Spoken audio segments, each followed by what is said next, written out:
உதாரணமாக வந்து இப்போ நம்ம அதே 10 லட்ச ரூபா முதலீட்டை வந்து எப்படி பிரித்து முதலீடு பண்ணலாம் அப்படிங்கிறத பற்றி பார்க்கலாம்.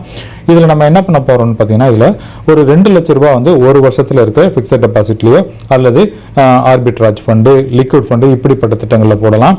அதே நேரத்தில் 3 வருடங்களில் 5 வருடம் வரைக்கும் உள்ள திட்டங்களில் ஒரு 2 லட்ச ரூபா நம்ம பார்க் பண்ணலாம்.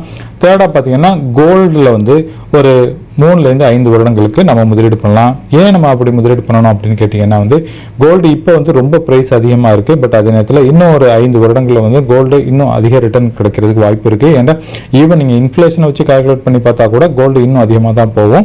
ஸோ அப்படி பார்க்குறப்ப கோல்டில் வந்து ஒரு 2 லட்ச ரூபா முதலீடு பண்ணலாம் அப்படிங்கிறத நான் ஃபீல் பண்ணுறேன். ஃபைனலாக வந்து நமக்கு 7 வருடங்கள் இருக்கிற திட்டங்களில் வந்து ஒரு 4 லட்ச ரூபா பார்க் பண்ணலாம். ஸோ ஓவராலாக பார்த்தீங்கன்னா 10 லட்ச ரூபா வந்து எப்படி பிரித்து முதலீடு பண்ணணும் அப்படிங்கிறதுக்கு ஒரு சார்ட் போட்டு கொடுத்துருக்கேன். அடுத்தது இந்த 10 லட்ச ரூபாயில் வந்து நமக்கு எவ்வளோ ஆவரேஜான ரிட்டர்ன் கிடைக்கும் அப்படிங்கிறத கேட்டிங்கன்னா, அதையெல்லாம் வந்து நம்ம ஓவராலாக கால்குலேட் பண்ணுறப்போ வந்து நமக்கு ஆவரேஜாக வந்து ஒரு 12% கிடைக்கிறதுக்கு வாய்ப்பு இருக்குது.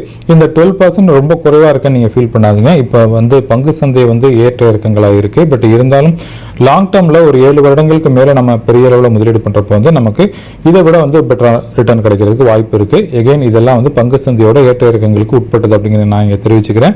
ஈவன் வந்து நீங்கள் ஈக்விட்டிலையும் முதலீடு பண்ணுறீங்க, கோல்டுலையும் முதலீடு பண்ணுறீங்க, சேஃபாக இருக்கிற டெட் திட்டங்களையும் போடுறீங்க. ஸோ ஓவராலாக பார்த்தீங்கன்னா உங்களோட போர்ட்ஃபோலியோ வந்து ஒரு பேலன்ஸான போர்ட்ஃபோலியோ இருக்கும் அப்படிங்கிறதுல எந்த ஒரு டவுட்டும் கிடையாது.